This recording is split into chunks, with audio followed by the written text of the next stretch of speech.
नमस्कार, मी सविता. नाथ ब्रह्म किचनमध्ये तुम्हा सर्वांचे मनापासून स्वागत. मी आज गुलाबजाम करणार आहे.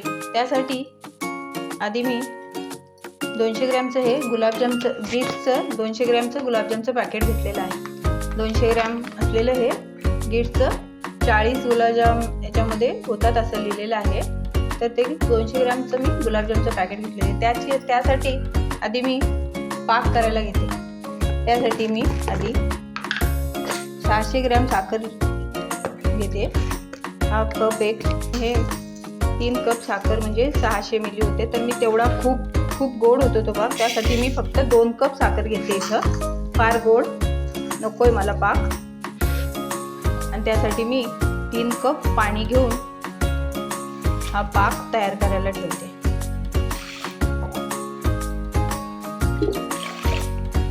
गुलाबजामसाठी मी पाक करायला ठेवलेला आहे. इकडे पाक रेडी होत आहे, तोपर्यंत आपण आपल्या गुलाबजामची तयारी करून घेऊया.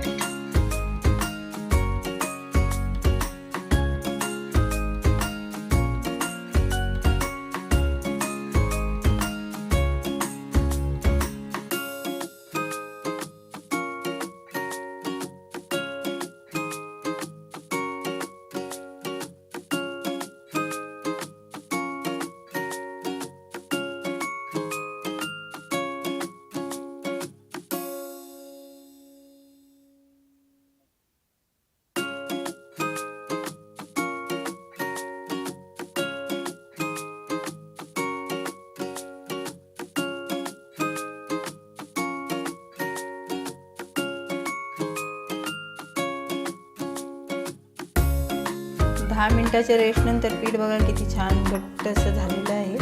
आता तुपाचा हात घेऊन आपण ते चांगलं मळून घेऊया. मळून त्याचे गुलाबजाम करून घेऊया. मैदा टाकल्यामुळे ना खूप छान गुलाबजाम मळायला एकदम वळायला सुद्धा छान हे होतात, मस्त होतात एकदम.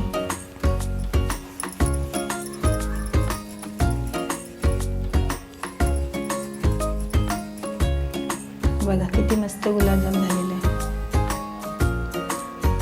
असेच मी आता अजून एक दाखवते तुम्हाला. किती मस्त बघा, छान गुलाबजाम वळल्या जातात एकदम. चिरा वगैरे काही पडत नाही. तुम्ही एकदा मैदा 1 चमचा टाकून बघा, खूप छान गुलाबजाम होतात.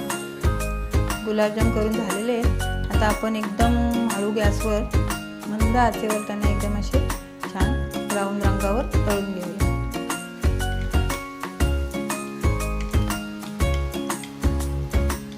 सोनेरी रंग येईपर्यंत गुलाबजाम छान तळून घ्यायचे आहेत आपल्याला. आपले गुलाबजाम छान ब्राऊन रंगावर तळत आहेत. तुम्ही माझी जर व्हिडिओ बघत असाल तर प्लीज लाईक, शेअर आणि सबस्क्राईब करा. मी आता ही माझी नवीनच सुरुवात आहे, त्यामुळे सगळ्यांनी मला प्लीज सबस्क्राईब करा. आता हे गुलाबजाम तळून झालेले आहेत.